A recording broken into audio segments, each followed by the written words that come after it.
आज के वीडियो में हम डिस्कस करेंगे डिसऑर्डर्स ऑफ लिपिड मेटाबॉलिज्म। इससे रिलेटेड कई सारी डिसीज होती हैं हमारी बॉडी में, लाइक अभी यहाँ पे हम बात करेंगे हाइपर कोलेस्ट्रोलेमिया के बारे में। ये एक ऐसी डिसीज है जिसमें कोलेस्ट्रॉल का लेवल जब हमारी बॉडी में ज़्यादा हो जाता है तो उस कंडीशन को हम हाइपर कोलेस्ट्रोलेमिया कहते हैं। अब हमारी बॉडी में जो कोलेस्ट्रॉल का लेवल है वो कई फैक्टर्स के थ्रू अफेक्ट होता है, like diet, weight, exercise, age and gender, diabetes, heredity and other factors. तो हमने मोस्टली देखा है कि कोलेस्ट्रॉल का जो लेवल है वो क्यों हाई होता है। जब हम अपनी डाइट को कंट्रोल में नहीं रखते हैं, ज़्यादा हम फैटी फूड खाते हैं, उसकी वजह से हमारा जो वेट है वो ओवर वेट हो जाता है कभी कभी, तो उसकी वजह से कोलेस्ट्रॉल का लेवल है वो इंक्रीज होता है हमारी बॉडी में। कभी कभी हम बहुत लेजी हो जाते हैं, एक्सरसाइज नहीं करते हैं, उसकी वजह से भी हमारी बॉडी में जो फैट है वो बर्न नहीं हो पाता है, जिसकी वजह से वो फैट कोलेस्ट्रॉल में कन्वर्ट होता है और बहुत ज़्यादा उसका लेवल जो है इंक्रीज हो जाता है। मोस्टली हमने देखा है कि जैसे जैसे हमारी एज बढ़ती है वैसे वैसे हमारी बॉडी में कोलेस्ट्रॉल का जो लेवल है वो भी इंक्रीज होता जाता है। नेक्स्ट है आपका डायबिटीज़। डायबिटीज़ भी एक इम्पॉर्टेंट फैक्टर है जो हमारे कोलेस्ट्रॉल को अफेक्ट करता है, उसके लेवल को अफेक्ट करता है। चलिए अब हम देखते हैं डिटेल में इस डिसीज के बारे में।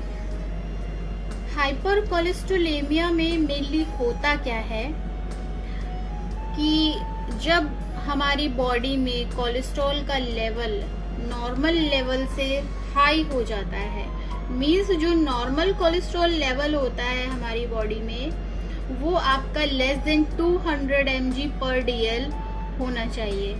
अगर इस लेवल से ज़्यादा कोलेस्ट्रॉल हमारी बॉडी में हो जाता है तो वो कंडीशन आपकी हाइपर कोलेस्ट्रोलेमिया कहलाती है।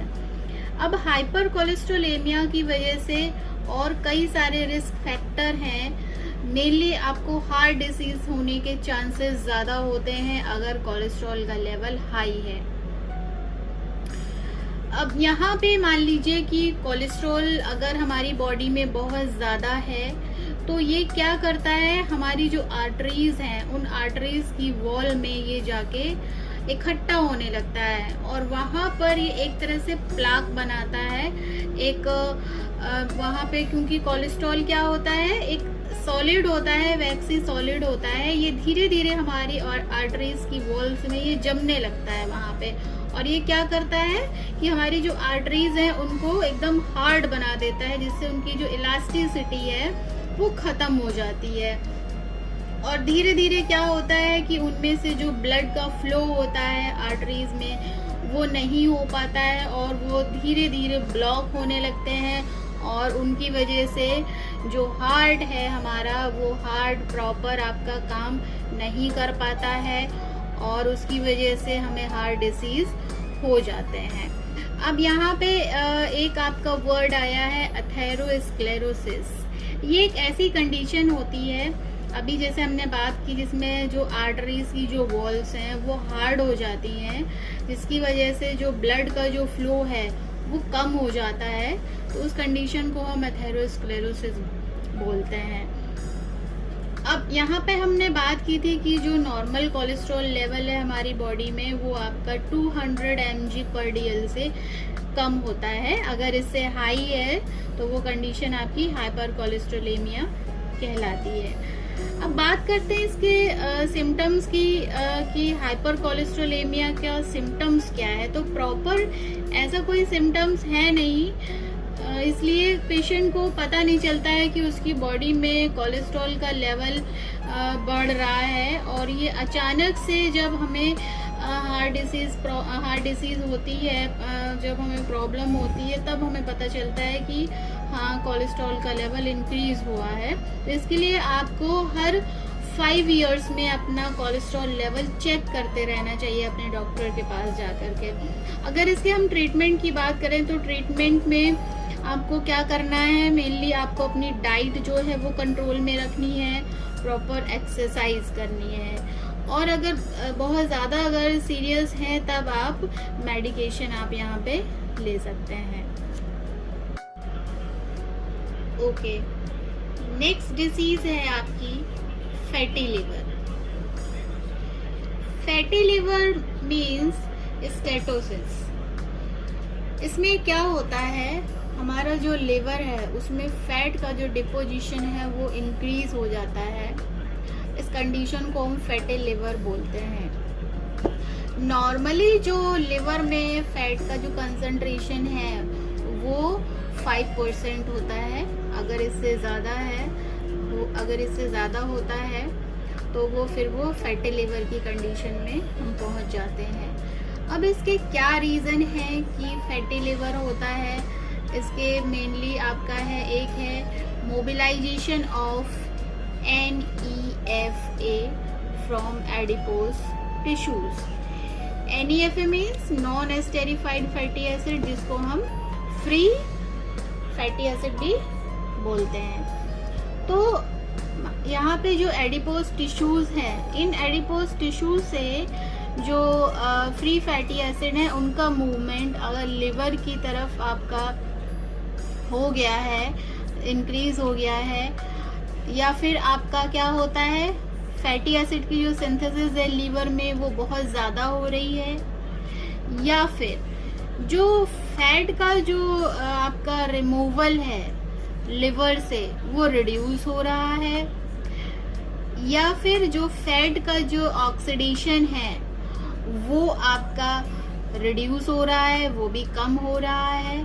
तो इनकी वजह से क्या होता है, फैट का जो डिपोजिशन है लिवर में वो बढ़ जाता है और हम फैटी लिवर की कंडीशन में पहुंच जाते हैं। मेनली इसके भी कोई ऐसे कोई सिम्टम्स नहीं है, लेकिन अगर इसके हम ट्रीटमेंट की बात करें तो ट्रीटमेंट में मेनली आपको सिर्फ यहाँ पे 3 चीज़ों पे ज़्यादा ध्यान देना है।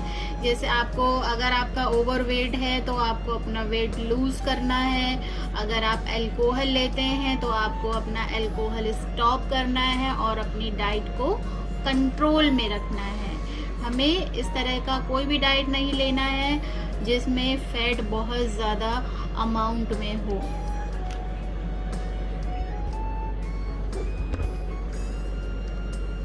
ओके, नेक्स्ट डिसीज है लिपिड मेटाबॉलिज्म से related obesity. Obesity means high amount of fat in your body. जब भी हमारी बॉडी में फैट का अमाउंट हाई हो जाता है तो उसकी वजह से ओबेसिटी की प्रॉब्लम क्रिएट होती है। अब हम ये मेजर कर सकते हैं, ये हम पता लगा सकते हैं कि हम ओबेज हैं कि नहीं, हमें ओबेसिटी है कि नहीं। इसके लिए एक फॉर्मूला होता है आपका बॉडी मास इंडेक्स। इस बॉडी मास इंडेक्स के थ्रू हम ये पता लगा सकते हैं कि हमें ओबेसिटी है कि नहीं है।